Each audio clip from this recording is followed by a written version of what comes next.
riding into town at high noon across a prairie deep in the heart of Texas.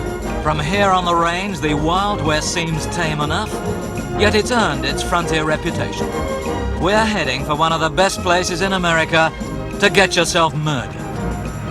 Rich and eager and going places, Houston has grabbed all those Texan superlatives. America's fastest growing city, the most air-conditioned, richest, the energy capital, the city of tomorrow. In all respects, Big H admits it is the greatest and the most.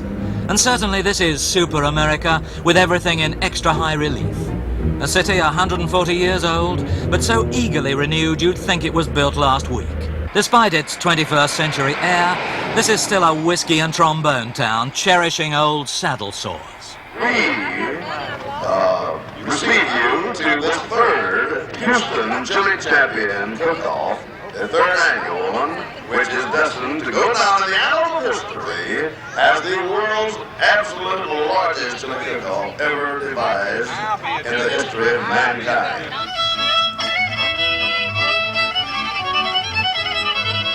Possum up a cinnamon tree, Cooney on the ground. Cooney told a possum, shake the cinnamon down. A chili cook-off. Texas, after all, has a common frontier with Mexico. This traditional dish is served by 76 cowboy cooks in a variety of Wild West ways under a variety of titles. Some of them highly resistible.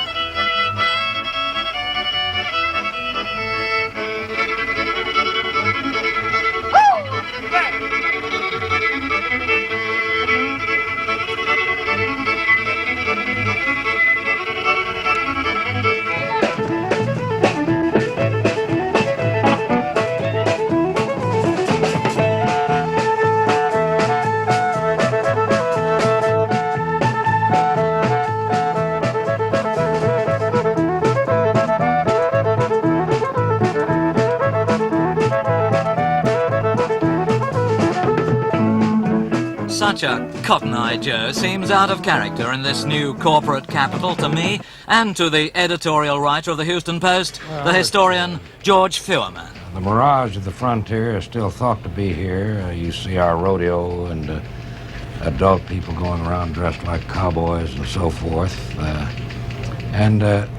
It is just a mirage, but that lingers and it has its effect. But that myth got glued to us, and it's hard to break away from it. Facts do nothing to contravene a myth. The myth always wins. Always. The story is that you can go up to a Houstonian's house and rap on his door, and he'll give you a deed to a Turkish harem and invite you in. I'm not sure that Houston really is Texas anymore.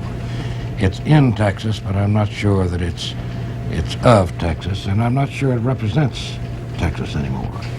It's these grey flannel suits and these civilized oil men. Well, it's more than that, really. It's a mentality that, the best thing that ever happened to Texas is when they took Alaska in the Union. The idiots could no longer brag about, never mind, we weren't best in anything, we were biggest. That's not true anymore, and it's made a considerable change in the psychology of the professional Texan. The oil millionaires used to keep a dozen girls in a dozen hotels, and now they keep wine. Today, this is Space City, hometown of those cosmic cowboys who blazed a trail to the moon. The whole world heard them up there calling, "Hello, Houston." To me, it already looks the way the world could look next century, if it's still around, stark and elegant and empty. 1,400,000 people live here, yet downtown seems deserted. Its tinted high-rise windows forever closed and blind. The shimmering capital of the Southwest could be a mirage. Houston's been a place to make money, a boomtown since its founding as the capital of the Republic of Texas. First cattle, then in 1901, the birth of the oil age. Now, with space and trade, the whole improbable place is, as they say, hot for the big buck. Texas is the mirror in which fascinated Americans see themselves reflected larger than life. Where else but Houston would you find freeways paved with gold? So today the world approaches these glowing caverns. As a headquarters city, Houston's attracted the nation's industrial giants, and every significant oil company's here. Arrive at Houston Intercontinental, and you board a people mover. No driver, of course, but automated and controlled by what's called a logic unit, which is inhuman enough for a start. It's not like Luton Airport at all. In this tomorrow now city, you could live a full, free life and never see the sky. Big H stands on the same latitude as Kuwait or the Sahara. Winters are short and summers are hell. Scorched by a relentless Texan sun, rotted by steamy humidity, the city's given birth to the never sweat set.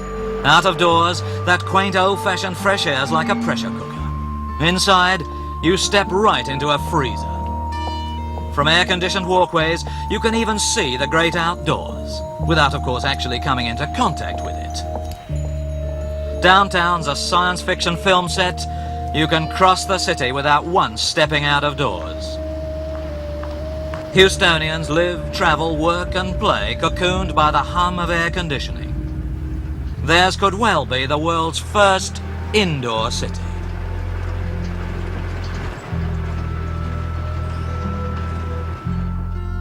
But below the muffled metropolis, out of sight, the worker ants move through silent tunnels from office to coffee shop to garage.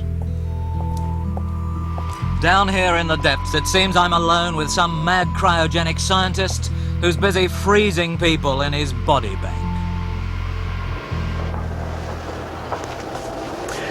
Drive-in banks are old hat now, of course, but Houston, which has this advanced system of air-conditioned concourses beneath the town, has the latest thing, which is a walk-in bank. They've gone back to legs. And if you need some Texas petty cash for the day, and you can't be bothered to go to your bank, you stroll in here on your way to the office. And this is how it's done. I'm calling up the teller now. Good morning. Good morning. I'd like $500, please. Huh? Now, that pretty girl has sent me down the container into which my check goes. And she now whisks it away into the bank proper. It sounds as though she's making me a malted milk, doesn't it?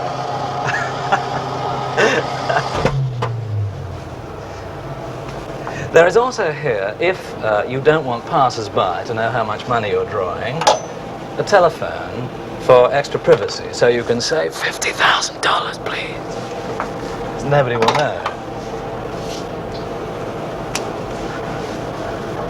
So this one bank can, if necessary, have scores of these walk-ins around town. All they need is a camera and a pretty girl. And, of course, the cash. $500, no milkshake. Thank you very much. Thank you. Goodbye. Bye. The days of the big spender may be over, but Houston's lifestyle remains adequately flamboyant. This hotel cost £17 million. And there's another one nearby where you can move into the celestial suite at a most Texan room rate, £1,000 a night. That is, of course, if you don't feel this place is quite expansive enough for you.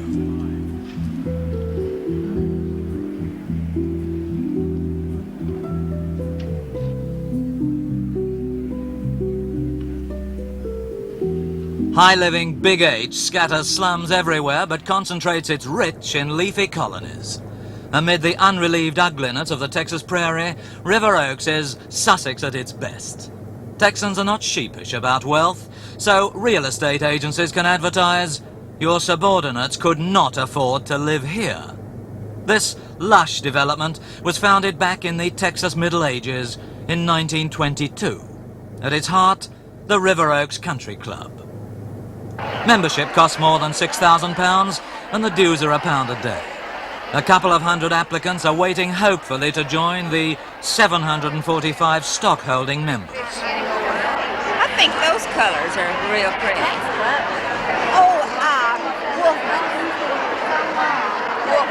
This exclusive membership includes 140 widows. It's really a lovely club for widows. They continue on as members. Yes. And they really have a great time, and they're usually included in most of the parties. That's nice because you normally kill off your husbands quite soon, don't you? Right, too soon. I'm told it's very hard to become a member here. There's a waiting list. Very hard. Very few memberships available. Yes. And they're screened very well. How do you screen your members? Well, we have, of course, the board of directors pass on all new members, and they apply for membership, and it usually takes maybe 2 or 3 years. Really? Uh-huh. You have no Jewish members, I note. Well, I don't believe so. And of course no coloreds. No. All of the striping that you can see through, but the whole thing starts with a little bodysuit, you know, and so actually it's a one piece like a bathing suit. The Houston rich are still in the happy, dynamic phase of getting and spending. Their wealth has not yet swamped the human personality. There's not anything I need to tell you about this. The color's right, the weight obviously is right. It is going to allow you to shop, carpool, coffee, whatever you want.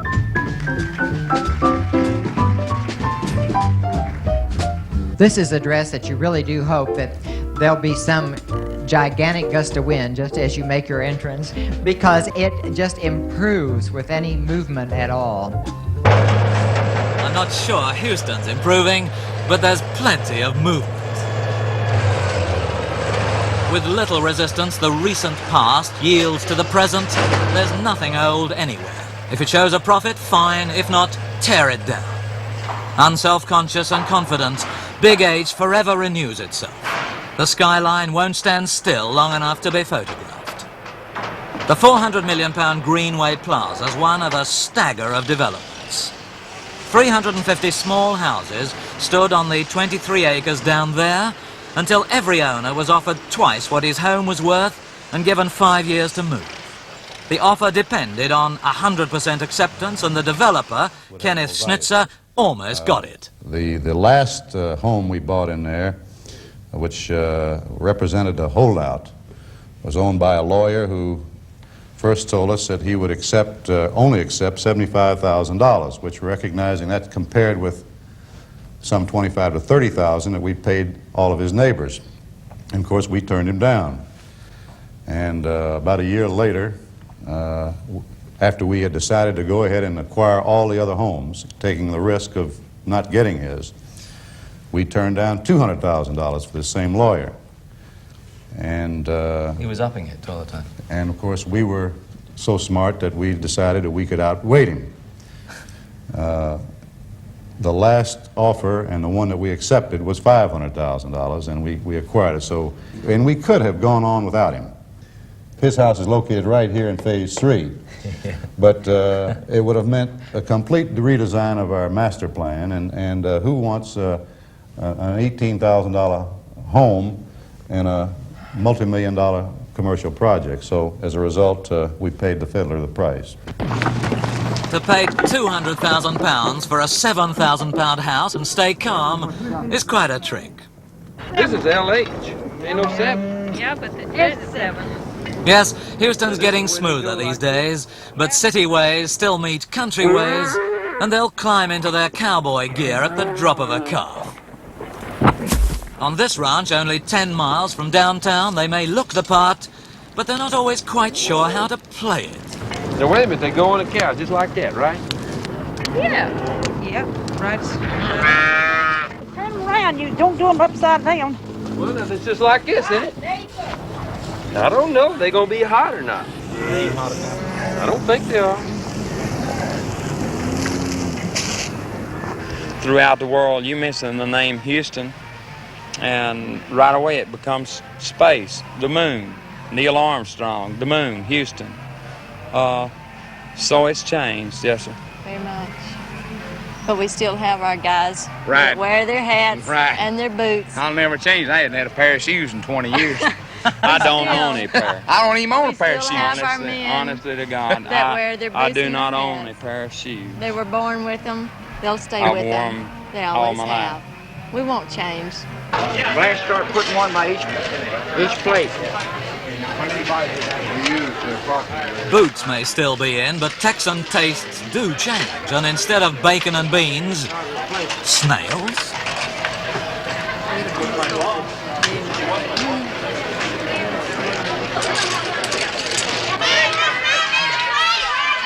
An escargot eating contest?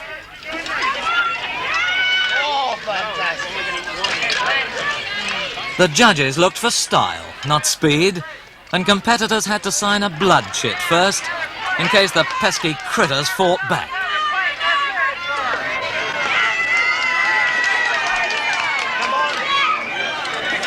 Gulping muscadet like Coke, Houstonians still made the whole Epicurean occasion sound like baseball.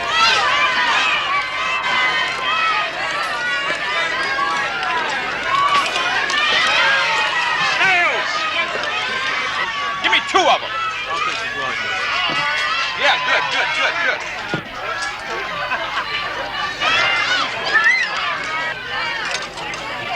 The Glutton Award went to the woman who in 15 minutes stylishly swallowed 124. So there's one dichotomy that I can never quite understand, and that is that Houston is an easy town. It seems a gentle town. People are quiet, they're nice to each other, they drive slowly on the freeways, they don't shout and snarl at each other, they're very agreeable. Yet at the same time, it's been the murder capital of the United States. You have this fantastic record of murder and violence. Now, how do these two things get together? Is it because guns are so easily available? That is the whole story. The Saturday night special, the cheap handgun. Anybody can buy one. We don't have proper regulation, not in Houston, but in this country, of handguns. In the newspaper, in the Post 3 weeks ago Monday, there were 7 killings on a weekend in Monday morning's paper. I have one friend, otherwise a civilized man, who has 9 guns in his home, in which he has 7 rooms. There's a tremendous amount of rugged individualism existent in the people down here. That's part of the dynamism that says, look, I'll take the chance. I'll be a risker. Bobby Sakowitz runs his father's 6 department stores. When you read about a husband shooting his wife or a wife shooting a husband or something like that in the home, yes, there are people who have their guns at their home. It's kind of the right to protect their home is their castle. But part of that is the individualism of asserting one's own I think you could say part of the Latin influence of macho also is involved with it, if you want to talk about manliness and, you know, don't push me around sort of thing. That plus the southwestern cowboy image of don't fence me in, yes, could have something to do with it. If you take away a gun and you emasculate the man. Well, sometimes these things aren't guns, remember. It's not just the guns, they're knivings, it's not just a shooting. A lot of times it's a killing is a killing. You can bludgeon a man to death, you can, you know, he's dead whichever way you do it, but many times they're not by guns, or the Saturday night special, even though it's the most frequent. I think it's, you push a man enough and he acts. The fastest guns in the West leap out of Joe Bowman's metal-lined holsters. He's probably the last American hero to make an honest living out of gunslinging.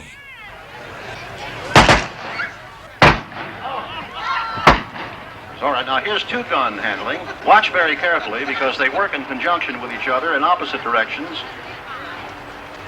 All right, now watch this very carefully because this is going to happen so fast you won't even see it, but it'll be 3 shots and it'll sound like 1. There you go. Joe, you're fantastic. This was done in Tombstone, Arizona, at the time Wyatt Earp was out there. There was a marshal named Thompson, and he had heard some noise out in the alleyway, so he ran out, and he saw a man running down the alleyway, and he told him to stop, throw up his hands, and hand his gun to him. And as he extended the gun, this is what happened to him. And it killed the marshal, and this went down into the annals of Western lore as the road agent's been. The hole is almost a ½ inch across, 45 caliber, and they're very easy to handle, and boom. It seems rather sad to me, Joe, that that you're more or less all that's left now, the Wild West. It's turned into a sort of showbiz carny thing, hasn't it? Yes, actually this is a misconception because the old cowboy didn't have a whole lot, and he was just an old farm boy, so to speak, only worked on top of a horse, and he had very rough hands. He was not a gunfighter as the pictures depict this, because he handled the cows and the ropes and all, and his fingers became gnarled. And the Old West is a misnomer as what you see on television and in the movies. I have a BB rifle here with no sights on it. I would like to show you what the impact of the bullet would be on some cans. Almost everyone here totes a gun, and if you're keen to stay alive, you too can be taught to shoot straight. It's worth bearing in mind that in America somebody is killed or injured by gunfire every 2 minutes. And each year some 10,000 murders are believed to go undetected. Pull trigger. The American gun lobby is strongest in Texas, where bumper stickers warn, if guns are outlawed, only outlaws will have guns. Sure, you got bullets in it. Many respectable Houstonians would sooner leave home without their trousers than their revolvers. They'd feel unbearably vulnerable in a land where it's always been natural for a man to go for his gun to defend himself the best he can. Pull trigger. All right, now we're going to go back down the line, same thing. Look right at the bottom of the can. Extend yourself over. Look at the bottom. Attaboy. Okay, you got another can. Right there. One more can. Look right there. Hey, how about that? That's all right down the line. I did it. You're great. There are 210 million far more vicious guns than that at large across the land. So it's not at all unusual to find in a gun shop some little old lady picking up her self-defense. It's just like collecting the dry cleaning. Well, I tell you what, I'll still got name and the card and everything here. If I should get one in, I'll keep my eyes open. Well, why don't you keep trying? And Okay. Yes, ma'am. I have your number. I'll give you a call. If I can find one, I'll get it for you. Okay. Thanks a lot. If I wanted to buy a gun here, and I was an American citizen with a clean record, there'd be no problem. No, no problem whatsoever. Now, what sort of price would I have to pay for a concealed defense weapon? Well, here it would start about $55 up. Well, what about these Saturday night specials for $10? Well, that's not the kind of gun I sell. That's up the road at one of these hock shops. If you go to a hock shop or something like that, you can generally buy them anywhere from $15 to $35, somewhere in that range. Yeah. Now, what would I get for $50 here? For $50, well, you would get something like... That's 20 pounds to me, it seems. A little over and under 38 Derringer, or this little 22 automatic. These are not really the guns that I would recommend, but that's what you could get in that price range. Now, who would carry a 22, this type of thing? Well, a lot of people like a gun like that just to take out and plink with. A lot of women like to keep them around the home. Now, at what range would this stop a man? Oh, from here to the front door, you'd eat him up pretty good. As to whether it would stop him, it just depends on where you put the bullet. That's 10 yards? Roughly, yes. I'm told that all revolvers are tremendously inaccurate, but Joe Bowman tells me that they're not. No, they're not. It depends on the man behind the gun. Yes. And where would a gun like this be carried? Either in the hip pocket, or a lot of times an officer will carry an extra handcuff case on his belt, and will carry it in there. It looks just like a pair of handcuffs from the outside. But you can put that in your hip pocket and carry it up under a handkerchief or what have you. Yes. Now, what sort of gun would you recommend as the best defense weapon? You carry a gun like everybody else, presumably. Well, I carry one in here in my place of business because of the type of business I've got. Yes. What do you carry? I carry a .38 Smith & Wesson. Can I see it? Sure.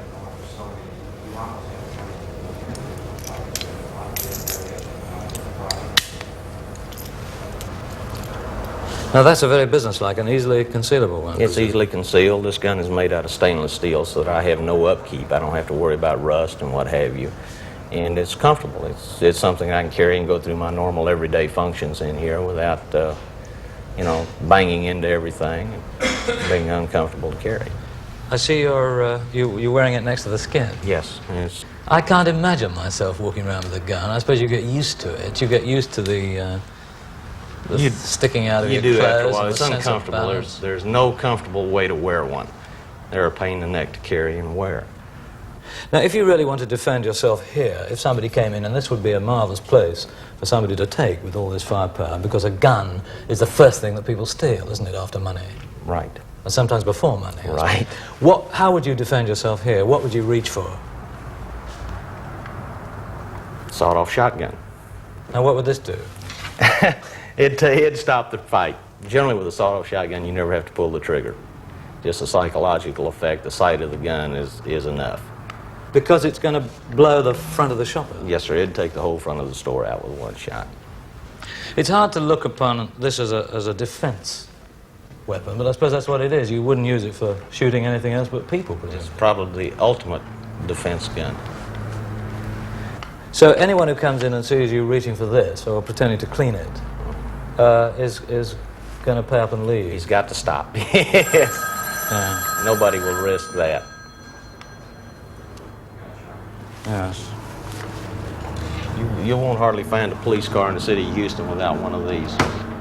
But it does seem here, I mean, that, that the proliferation of guns leads to the fact that Houston was the murder capital of the United States. I don't quite know how one defends it. The gun is just a tool, just like an ice pick can be a tool, a tire tool, a baseball bat, any number of things. So poison, or just any number of things. A gun is nothing more than a tool. It's as good as or as bad as the person that's using it. If I wanted you dead, I wouldn't have to have this. There are many other things that I could use. You know, I could take my automobile and run over you. There are any number of things that you can use. So taking this away, if you took all of these things and you threw them all into the ocean and there were none available, but still if a person wanted you dead, there are other ways that it can be done and just as effective. I can't see that it's a good thing to have this kind of gun at the other end of 30 or 40 pounds, or indeed available every time anybody breaks into a house. You get this in the bedside table. Well, you certainly have a point then, but on the other hand, suppose you're home, you're minding your own business, and suppose somebody wants to kick in your front door and come in, you know? What are you going to do? You're going to pick up the phone and call a policeman? That won't help you much. So there's a place for it. It won't help you much because you can't get there in time. That's exactly right. A gun is a funny animal. If you ever need it, there's no substitute for it. Nothing else will do the same job. How many guns do you have? Pistols? Oh, I just counted them up a while ago. 13. Got one right here. Let's have a look.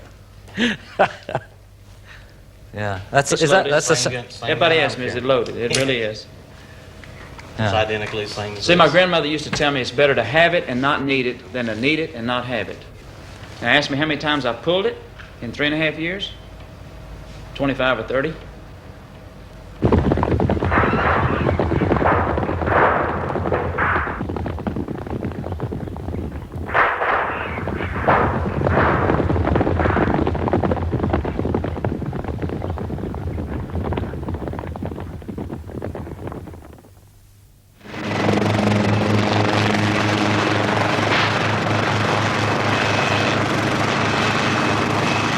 Houston's answer to its title, Murder Capital USA, a squad of policemen 500 feet tall, the Helicops.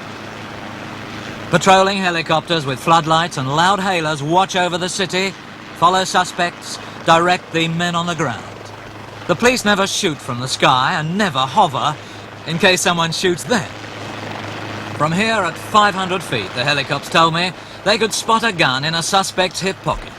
So today, Houston's hoodlums know that somebody up there doesn't like them. Houston's lost that murder title, but still stands high in the death league with 200 or 300 homicides a year. For all its new corporate image, it remains a prairie town where judges appreciate a man's inalienable right to draw his gun on slight provocation and shoot someone down. Though so rich, a lot of Houston is on the wrong side of the tracks. And people kill here as easily, I'd say, as anywhere in the world, and, having killed, move on with less hindrance. A convicted murderer could receive a stunning 199-year sentence, But this is traditional Texan exaggeration and means he'll serve perhaps 9 years. With its frontier law, the whole Lone Star State is lightly governed, and this easygoing attitude towards murder spills over onto drug addicts. The Senecor Foundation leased this old hospital from the city for $1 a year. It's supported by local traders, and every one of the 25 young junkie inmates has been in jail. But now they're rehabilitating each other, and the heart of their do-it-yourself treatment is the emotional catharsis of the game. The unsuspecting Roberta, top blouse button undone, undergoes today's verbal stripping. You're about the lousiest role model for just about everything. You see things, but you're totally blind to what reality really is. You tell everybody in your own subtle little ways, kiss my ass. You're still playing mind fucks with yourself. You're still fooling yourself. You think life's a big joke. Big deal. Big, blankety blank deal. Okay, let me explain something to you, Roberta. That's it right there, and you don't realize that. It's all a joke. I can get pretty, man. It's all nice and fine. I like to dress up. What's wrong with liking to be clean? You don't feel a thing, but you young allowed to, Roberta, you'd have your buttons undone to your navel. Oh, yeah. You would. You'd walk around nude, too, wouldn't you? You know that you can't get away with it, so you're going to get away with the most that you can. Why can't you just button it up? Because there's nothing, it's not hurting Will anything. you button it up? What's it doing that's wrong? You said do what I feel is right. I'm doing what I feel is right. No, it's not hurting anybody. You have to learn self-discipline to do things whether you think they're right or wrong, because that's the way it is. To self-discipline yourself, to start doing things that you don't like to do, that are expected of you, because if you don't, you're going to put yourself in bad positions. And that's what you're doing right now with this stupid button. But how does one stinking little button make a person? No, it doesn't. It doesn't. Then why does it make such a big deal? It does. If it's buttoned or unbuttoned. Well, if you'll stop and listen. Because you still get the same feelings about the same things over and over again, Roberta. Yet you'll defend to the death why a button should be buttoned or unbuttoned and want to find everything out about it, and yet you don't want to find anything out about anything else. Why can't you be like everybody else? Because I'm like everybody else. Yeah, but what we're trying to tell you, Roberta, Look, is what to are you getting all stop. emotional for? See, to stop. Because you guys sit here and lie in the games on me and everybody believes it. Well, here goes Charlie Chaplin. This happened every game. This game after game. You got to cry. Every game. Well, they're my feelings, let's run over and that's this. the way I feel like expressing them. Dennis, can I ask you, what good do you think these games do? Well, they allow people to release tensions that they have in many different ways. And a lot of times people release tensions in a sense in a ways that we don't recognize. But the thing is, now you take Roberta, who is obviously too emotional, right? Has to learn through many, many games to handle those emotions and use what emotions she has constructively. Like when I first came into Senate Corps, I was just like Roberta. And the reason I did a lot of the things that Roberta did is not so much that I was really that emotional or it hurt me, but because by crying and getting emotional, people would tend to take the game off me. They'd say, oh dear, poor Linda's all upset, leave her alone. And therefore, I never learned until I came into Senate Corps. This is what my parents did with me. And I became a dope fiend because of this. Well, I was a heroin addict for 15 years, whether I was in a penitentiary or not, you know. But several different penitentiaries, state reformatories, juvenile homes. I'm from Minnesota, and I wore out every detention place that they had there. I was on the way to the penitentiary. If it wasn't for Senate Corps, you know, I'd be in the penitentiary right now. Roberta, what brought you in here? I was just living in parks, sleeping in the middle of parks, you know, sleeping, you know, wherever I could find, in an alley, in a trash can, whatever, as long as it was warm. And like when I first came into Senate Corps, it was like, you know, Little Orphan Annie. And eventually I would have ended up being a prostitute, something that was, you know, destructive to myself and I would have probably been just one of the girls that found you find every once in a while in the newspaper, you know, dead. That very thing did happen to 27 boys. A youth called Wayne Henley lived in this suburb and set out upon a most terrible endeavour from this house. The space-age city of tomorrow character of Houston can change rapidly. Here I'm only 2 or 3 miles from the elegant high-rises downtown in a small clapboard house area known as Houston Heights. The Heights, as it's called, boasts the largest gathering of churches in the city. But today it also holds another record. Along these streets lived the young victims of America's biggest and most lurid mass murder. A horror story even more dreadful, perhaps, than Britain's Moors murders. Just before dawn on the scorching morning of August the 8th, 1973, a young ex-pupil of that school, the Helms Elementary School between 21st and 22nd Street, this young 17-year-old dropout shot and killed Dean Call. Call was 33 and homosexual. He was also a sadist and a murderer. And that killing revealed the deaths of 27 Texas teenagers. In a confession, afterwards retracted, Henley told a chill tale of 2 years of homosexual orgies and torture wrecks, of strangulations and shootings, of burials.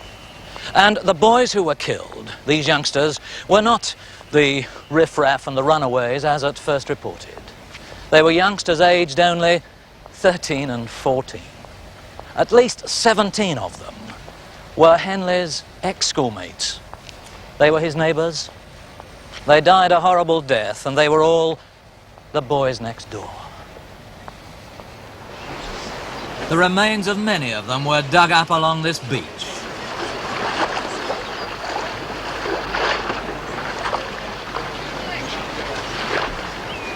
Horrified police also found wall-to-wall bodies in this rented boathouse. A few hours after he'd shot Dean Call, using a car telephone to tell his mother what he'd done, Wayne Henley confessed to murder. Is Mama there? Who? Mama. Who's this? It's Wayne. Yes, this is Mama, baby. Mama? Huh? I killed Dean. Wayne? Ma'am? What are you doing? Yes. Oh, God. Where are you? I'm with the police, Mama. After that confession of murder, Wayne Henley went on trial in San Antonio. He's just been found guilty of 6 murders and received a typically Texan sentence, 594 years. What they found of those 27 bodies was put together by Dr. Joseph Yahimchek, the county coroner. He conducts post-mortems on the 400 people murdered here each year and probably sees more violent death than any man alive. Although we've had many unusual and gruesome cases, this was the one that actually had me having nightmares, and indeed at least one of my 2 assistants admitted to having nightmares, and I think the other one had nightmares too, only he wouldn't admit it. But I mean, when you have these remains, like his remains, have you got enough storeroom to keep them indefinitely? Unfortunately, no. We should have more, but we improvise and we put 2 in one container if we need, one compartment rather, if we need to. No, and these are for bodies and not for remains. Yes, these are primarily intended for bodies. Yes, sir. But insofar as that upper tier is concerned, this is where we will keep the body remains if there's an incomplete portion, if there are only skeletal remains and the like. And we have one instance where we affectionately refer to him as Stubby. He is a torso, not yet identified, and we keep him in our single deep freeze unit come June 11th of 1974. This June 11th, he will have been with us for 10 years. So it looks as though his killer got away. Very definitely. For the moment. Yes. Yes. See, unfortunately, just as Dallas means the assassination of President Kennedy, Houston, for some time, is now going to mean a mass torture murder. That is correct. And that's the way of life, I guess, and death. By the curious climate of Houston, you, Doctor, must be one of the busiest men in the city. Yes, sir, we certainly are. Although I live with the dead, I see a lot of action in the sense that we have a growing population, we have a growing birth rate, we also have a growing death rate. We learn from the dead teach the living, and there's a beautiful classical Latin saying, hic locus est ubi mortui docent vivos. This is the spot where the dead teach the living. We learn from the dead. We learn in many ways. This is over and above any criminal considerations, or whether it be violent death, accident, suicide, or homicide. Now, why do you think there is this atmosphere of violence here? Well, one of the reasons, in my opinion, is that in the parts of town where many of these occur, life is relatively cheap. A person just soon shoots somebody as he'd punch them in the nose if they get into a hassle, and especially if there's been drinking involved. We just don't have enough numbers of police officers, and the citizen has to make provisions for protecting himself in case of attack. And this is the main reason why my entire attitude changed, and I have adequate defense weapons. I hope never to have to use them, but I don't ever run scared. Each night, 120 policemen patrol Houston. Unlike many American cities, they're not unpopular here, and a local bumper sticker points out, if you don't like cops next time you're in trouble, call a hippie. Death comes easily to lonely streets, one muggy weekend, 11 times.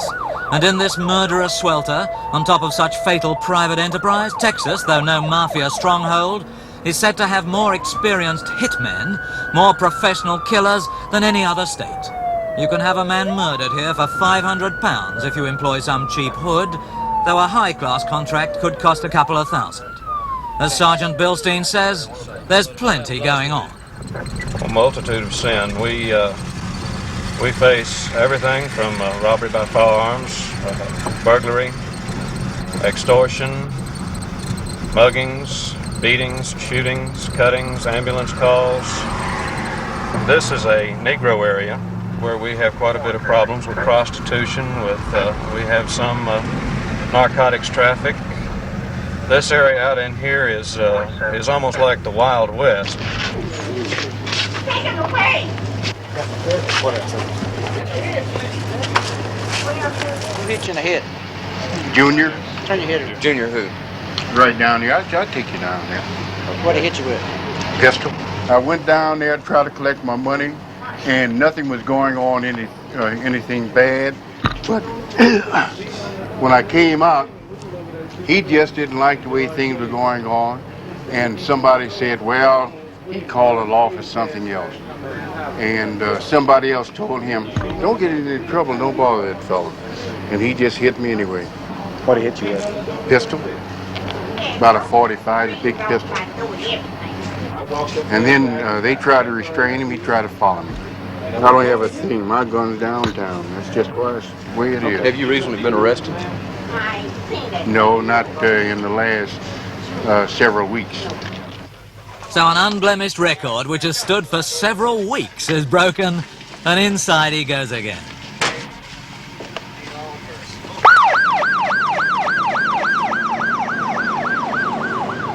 Police here earn about £5,000 a year, wear Colt 45s, carry a shotgun under the seat, and must buy their own arms and ammunition. So a shootout can also wipe them out financially. Of course, it's not only violence and murder that occupies the police department. There are the night prowlers, those potential burglars who, because this is Texas, seem so refreshingly plausible. You were squatting out there meditating? I'm a follower of Guru Maharaji. You're a follower of Guru Maharaji. And we meditate every night and every morning. I see. Don't you have somewhere where you can meditate so you won't disrupt? I was just sitting here, really. You caused some alarm across the street. Across the street over there, they saw you peeking around a building there and it was scaring them. Peeking They around? thought you were a burglar. Oh, that wasn't me. We have this vibration inside of us to conquer. And like this is what the meditation is for. I don't think you're creating a problem except that you're upsetting people. You're on somebody's property. There's music, divine music. All these things are like divine, and they're what take us out of this hide and seek that all people are playing. Like you're all out here looking at me. You're looking outside, and what are you going to see? Some guy who's out meditating in the middle of the night. Yeah. You won't find, you won't find inner happiness. You're all looking out, and I won't find it when I'm looking out at you. But when I look in, when I look within myself, there's this light, there's this truth. Because we're all on this, we're all human beings, we're all brothers, we're all on this earth. Why? That's true, and you're entitled to your religious beliefs, but I think you better find someplace else to do your meditation here in the middle of the night. In the daytime it might be okay to come out here. You can check with the property owner and see if you can come out here and meditate, but at night I think you better go back to your own house to meditate. You can be upsetting people, you're wandering around here on other people's property, you might get shot. That wouldn't be a good idea. Here's your identification, sir. Okay, I'm quite sorry to have disturbed you all. All right, be on your way. Perhaps, it was someone else. Perhaps. I think there's a lot of individualism here. People are inclined, especially Houstonians, to somewhat take the law into their own hands. If they have an argument, quite often, they will settle it themselves. Houston's new police chief, Carol Lynn, tries to control a city that has more guns than people. Yes, there are lots of guns in Houston. There are too many. I'm told that some of the bars here are so tough that they search you when you go in. If you haven't got a gun, they give you one. Well, I haven't heard of that, but I wouldn't be for sure that it might not be one bar that would search you. Now, what sort of guns cause you the most trouble here? Well, the one that really we're referring to is the typical. We call it a Saturday night special. These little types of guns here. This is one of those $10 guns, isn't it? Right. It can be. Most of them are not very well made, but they're made obviously just to kill a human being with. I get the feeling that Houston, up to now, doesn't have as much organized crime. We don't have organized crime in the sense of them controlling Houston like they do control in some places. I would not say that there is not organized crime here, or people here that are looking at Houston. Obviously, Houston is a ripe plum. There's a lot of money here. But they are looking at Houston, and we are looking at them.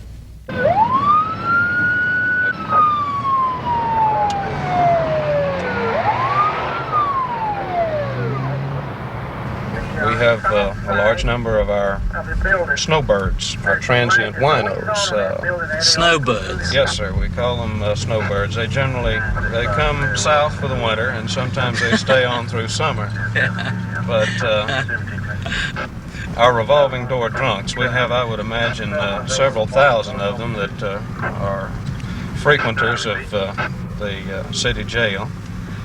And we oftentimes not only provide a cleanup service out here, it's an unfortunate part of our job, but we handle a large number of drunks. And we also provide the function of sometimes keeping these people alive. Hey, sunshine. Rise and shine. Rise and shine. Come on, wake up. Wake up. All right. Let's wake up. Come on. Okay. Wake up. Come on, wake up. Wake up. Come on. You wait till late, baby. Come on, let's get up. Come on, let's go. Get up. Get up. Get up. Right now. On your feet. Now. Let's go. Move. Get on your feet. Come on. Okay, keep your hands wide and high.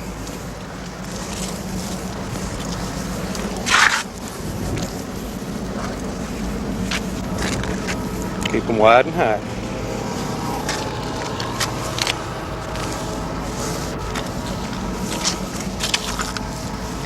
Okay, you can sit down. Sit down.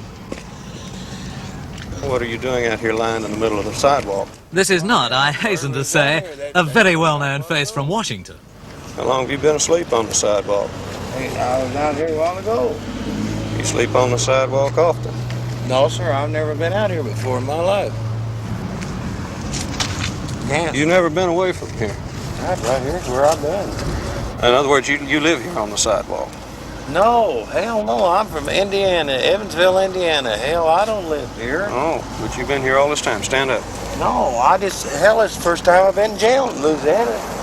This is not Louisiana. This is Texas. Oh, Texas. The city of the second chance. A last outpost of Western individuality, and the stage upon which they're still performing the American drama in all its weird extremes.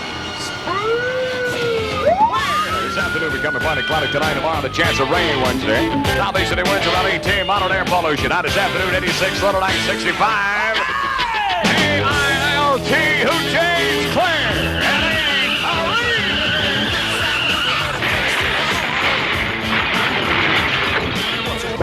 KILT Houston.